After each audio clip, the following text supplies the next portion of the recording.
देख रहे हैं नेटवर्क 33 राजकुमार के साथ। तो चलिए बढ़ते हैं आज की कहानी की ओर। दोस्तों, वो रात जो हमारे साथ बीती उसे सुनने के बाद आप लोग भी कपकपा जाएंगे। जब हम कैंपिंग के लिए झारखंड के जंगल में गए थे तो वहां पर रात के वक्त मेरे दोस्त की छाती को बीच से फाड़ दिया और इसी के साथ मेरी गर्लफ्रेंड भी वहीं पास के कुआं में मिली। लेकिन जब हमने उसे देखा तो उसे देखकर तो हमारी रूह तक कांप उठी थी, क्योंकि वो इतनी भयानक दिख रही थी। मुझे यकीन ही नहीं हो रहा था कि वो मेरी गर्लफ्रेंड है। उसके हाथ के नाखून बड़े हो चुके थे और साथ ही उसकी आंखें भी सफ़ेद पड़ चुकी थी।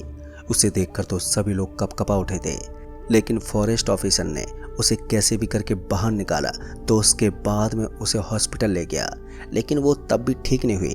जब मैं उसे एक पहुंचे हुए बाबा के पास ले गया तो मैंने देखा कि वहां पर खंबे गड़े हुए थे और उन खंभों में मेरी गर्लफ्रेंड की तरह लोग बंधे हुए थे।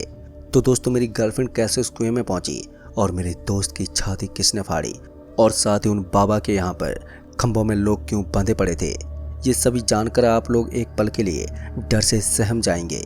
ये बात तब की है जब मैं कॉलेज में पढ़ा करता था। कॉलेज में हम 5 दोस्त थे और उसमें से मेरी एक गर्लफ्रेंड भी थी जिसका नाम अन्नू था। हम लोग कॉलेज में बहुत मस्ती मजाक किया करते थे। ज़्यादातर हम लोग घूमने का शौक़ रखते थे, वो भी हॉन्टेड जगहों पर। ऐसे ही एक दिन प्रेम ने कहा, भाई मुझे एक जगह पता चली है जो काफ़ी हॉन्टेड मानी जाती है, लेकिन वो यहाँ से बहुत दूर है। प्रेम की बात सुनते मैंने उससे बोला, ये तो बहुत अच्छी बात है, हम सब वहीं पर कैंपिंग करते हैं और पता भी करते हैं क्या वो जगह सच में हॉन्टेड है या वाकई में कोई अफवाह फैली हुई है। मेरी ये बात कहने के बाद सभी लोग वहाँ जाने के लिए तैयार हो गए। हम सभी ने प्लान किया कि रात के 7 बजे सभी लोग पास के होटल के सामने मिलते हैं। मैं गाड़ी लेकर के वहीं पर मिलूंगा। इतना सब बोलने के बाद हम लोग अपने अपने घर निकल पड़े। जब मैं अपने घर पहुंचा तो उसके बाद मैंने कैंपिंग के लिए सारा सामान गाड़ी में रख दिया और उसके बाद घर में मैंने बता दिया कि हम कैंपिंग के लिए जा रहे हैं। घर में बताने के बाद मैं गाड़ी लेकर के निकल पड़ा। जब मैं कुछ देर बाद होटल पहुंचा तो उसके बाद मैंने देखा कि वहां पर अभी प्रेम और मोनू खड़े हुए थे। अभी वहां पर अन्नू नहीं आई थी, जिसके चलते मैंने प्रेम और मोनू से कहा कि खाने पीने का सामान ले लो ताकि हमें वहां पर किसी चीज़ की कमी ना पड़े। जब मैंने उनसे ये कहा तो वो सामान लेने के लिए चले गए। जब सामान लेने के लिए वो गए कि तभी अन्नू आ गई। अन्नू को देखते मैंने उनसे कहा कि अरे यार, तुम कहाँ रह गई थी? जिस पर उसने बोला, यार बस वो थोड़ा काम था। अन्नू और मैं एक दूसरे से बहुत प्यार करते थे और हम दोनों ने शादी करने की भी सोच रखी थी, क्योंकि हमारे घर वाले भी ये बात जानते थे। अभी हम दोनों एक दूसरे से बात ही कर रहे थे कि तभी वहाँ पर प्रेम और मोनू आ गए। उनको आता देख अन्नू को मैंने गाड़ी के अंदर बैठने को बोला।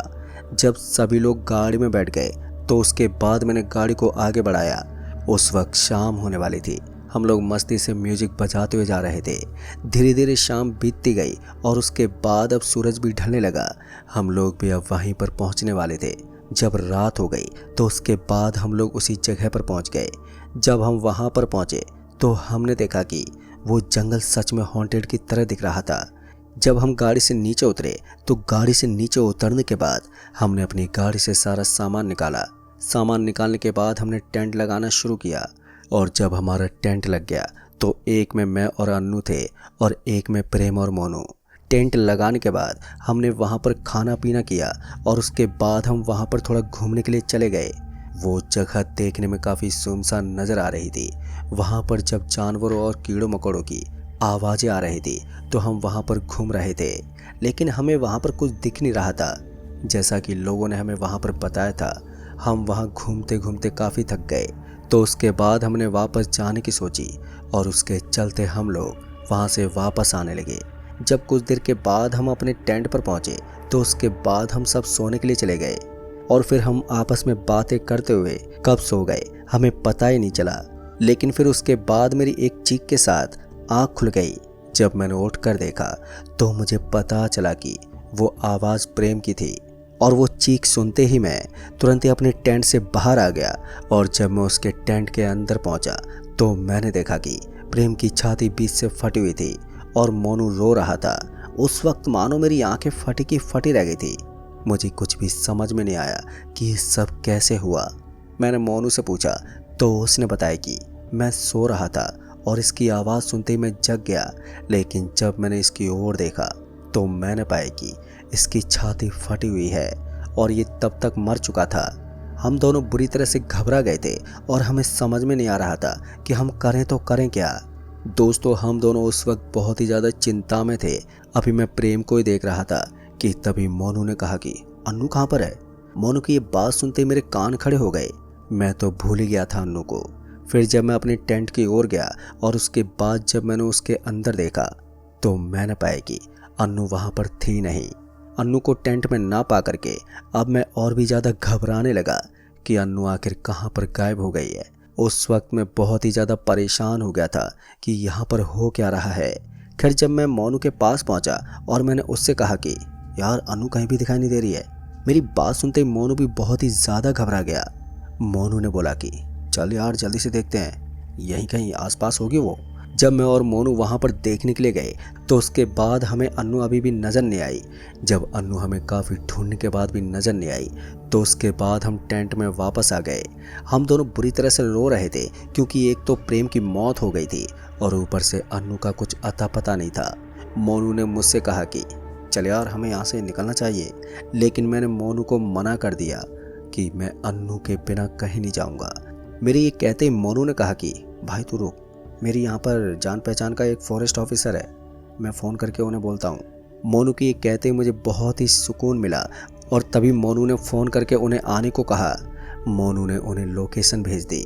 फिर कुछ देर इंतज़ार करने के बाद जब वो ऑफिसर आए तो उन्होंने हमें बहुत चिल्लाया कि यहाँ पर आना सख्त मना है और तुम लोग यहाँ पर आ गए। लेकिन जब उन्होंने प्रेम की हालत देखी तो उसके बाद उन्होंने एम्बुलेंस बुला के प्रेम की बॉडी को हॉस्पिटल भेज दिया और उसके बाद अब सभी लोग अन्नू को ढूंढने में लग गए।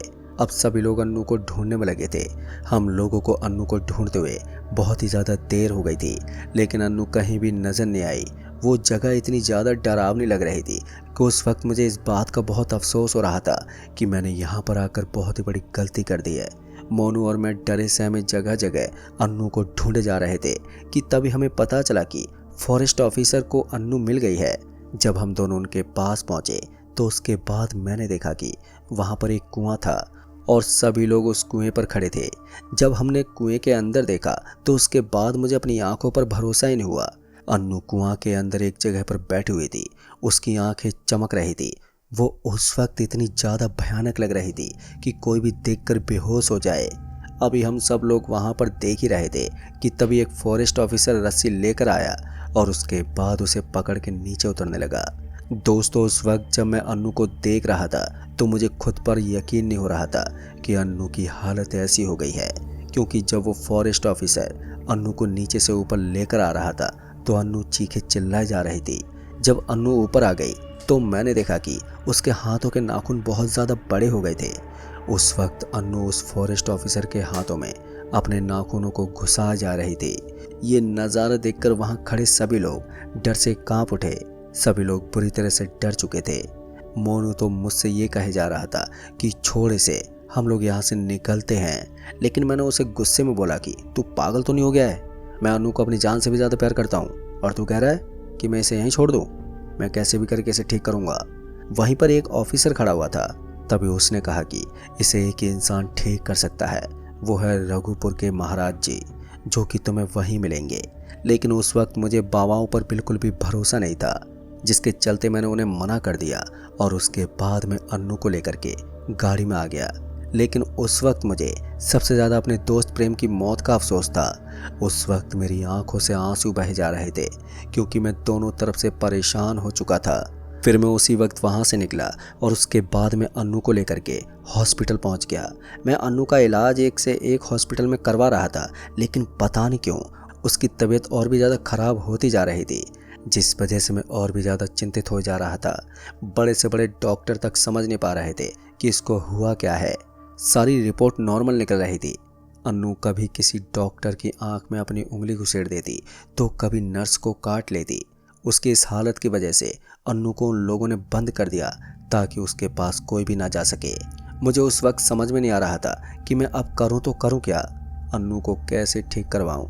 मेरी टेंशन भी बढ़ती जा रही थी, लेकिन इसका कोई हल ही नहीं निकल रहा था। फिर ऐसे धीरे धीरे दिन बढ़ते जा रहे थे।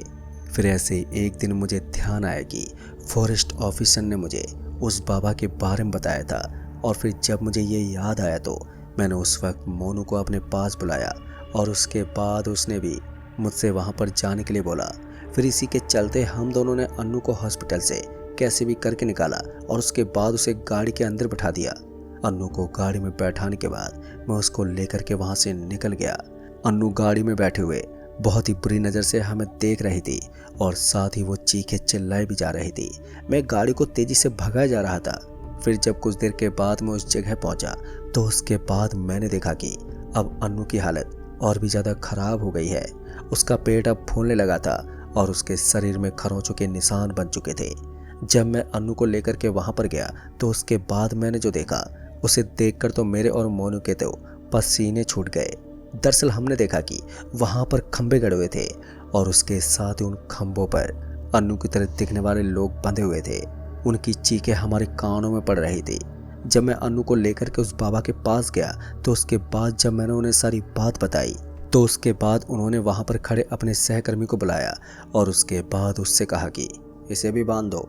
जब उन्होंने अन्नू को बांधने को कहा तो उसके बाद मैंने उनसे पूछा, अन्नू को क्यों बांध रहे हो? जिस पर उन्होंने कहा कि अगर तुम इसे ठीक करना चाहते हो तो चुपचाप शांत रहो और जो मैं कर रहा हूँ उसे करने दो। बाबा की बात उस वक्त मुझे कुछ ठीक नहीं लगी, लेकिन अन्नू की हालत की वजह से मैं चुपचाप खड़ा रहा। मोनू मुझे कहे जा रहा था कि भाई ये बाबा पक्का अन्नू को ठीक कर देंगे। मोनू की बात पर मैं विश्वास कर रहा था और उसके बाद उन लोगों ने अन्नू को खंभे से बांध दिया और फिर उसके बाद अन्नू जोर जोर से चीखने चिल्लाने लगी। जब मैं अन्नू को देख रहा था तो उसके बाद उस बाबा ने कहा कि बेटा तुम उस रूम में चले जाओ, वहाँ पर एक कमरा भी बना हुआ है और वहाँ पर आराम करो। उन्होंने कहा कि जब मैं तुम्हें बाहर बुलाऊं तब आ जाना और उसके बाद तुम्हें इसकी इच्छा पूरी करनी होगी। जो ये बोलेगी वो तुम्हें करना होगा, तभी ये ठीक हो पाएगी। इतना बोलकर उस बाबा ने मुझे उस कमरे के अंदर भेज दिया, लेकिन उसने मोनू को अंदर जाने से मना कर दिया, जिसके चलते मैंने मोनू को वहीं रुकने को बोला और मैं उस कमरे में चला गया। लेकिन जब मैं उस कमरे के अंदर पहुंचा तो मैंने देखा कि वहाँ पर और भी लोग थे, लेकिन वो सभी लोग धीरे धीरे करके बाहर जाते रहे। वो लोग भी मेरे ही तरह अपने लोगों को ठीक करने के लिए लाए थे। उन लोगों की दास्तां भी मेरे ही तरह थी। खैर जब सभी लोग चले गए तो उसके बाद अब मेरी बारी थी। मैं उस कमरे में अकेला था। अभी मैं बैठा ही था कि तभी मुझे उन बाबा ने बुलाया और उसके बाद उन्होंने कहा कि जाओ उस लड़की के पास और जो वो कहे वो तुम्हें करना होगा। उन बाबा की बात सुनकर मैं जब अन्नू के पास गया तो उसके बाद मैंने देखा कि अन्नू मुझे घूरे जा रही थी और साथ ही एक डरावनी मुस्कान भी दी जा रही थी। उसने डरावनी मुस्कान के साथ मुझसे बोला कि तुम्हें उस कुएं में जाके कूदना है, तुम्हें आज अपने प्यार का इम्तिहान देना होगा, तभी मैं मानूंगी कि तुम मुझसे प्यार करते हो या नहीं। अन्नू की ये बात सुनते मैं निकल गया उस कुएं की ओर और जब मैं उस कुएं के पास गया तो उसके बाद मुझे उस वक्त थोड़ा डर तो लग रहा था, लेकिन मैं डर को काबू में करके उस कुएं की ओर बढ़े जा रहा था। जब मैं उस कुएं के पास पहुंचा तो उसके बाद मैं वहां पर खड़ा हो गया। उस कुएं को देखकर मैं घबरा रहा था। मुझे समझ में आ गया कि आज मैं मारा जाऊंगा, लेकिन मैं अन्नू को बचाने के चक्कर में कुएं में जाकर कूद गया। जब मैं कुएं में कूदा तो उसके बाद मेरी आंखें बंद हो गईं और जब मुझे होश आया तो मैंने देखा कि मैं उस बाबा के पास में था और अन्नू भी वहीं पर थी, लेकिन वो बेहोश थी। फिर जब मैं उठा तो बाबा ने कहा, लो ठीक हो गई तुम्हारी प्रेमिका। और फिर वहीं पर मोनू भी आ गया। जब मैंने उन बाबा से इन सब चीज़ों के बारे में पूछा तो उन्होंने बताया कि वो कुआं प्रेत बाधित है। कुछ साल पहले तुम्हारी तरह वहाँ पर कुछ लोग घूमने के लिए गए थे, लेकिन उन्हीं लोगों में से एक लड़के ने अनामिका नाम की लड़की को प्रपोज कर दिया, वो भी शादी के लिए। जिसके बाद उस लड़की ने उससे हाँ बोल दिया, लेकिन उस लड़के ने उसके साथ मजाक किया। उसने उस लड़की से कहा कि यहाँ पास में एक कुआं है, वहाँ पर जाकर तुम्हें अपने हाथ का खून डालना है, तभी हमारा प्यार आगे बढ़ेगा। वो लड़का उस लड़की की लॉयल्टी पता करना चाहता था, इसी चक्कर में उसने ये करने के लिए बोला और वो लड़की भी तैयार हो गई, क्योंकि उस लड़के ने उससे जब ये बोला कि ये मेरे गांव का रिवाज है। जब वो लड़की वहाँ पर गई तो गलती से उस लड़की का पैर फिसल गया और उसके बाद वो उस कुएं में गिर गई, जिसके चलते उसकी मौत हो गई।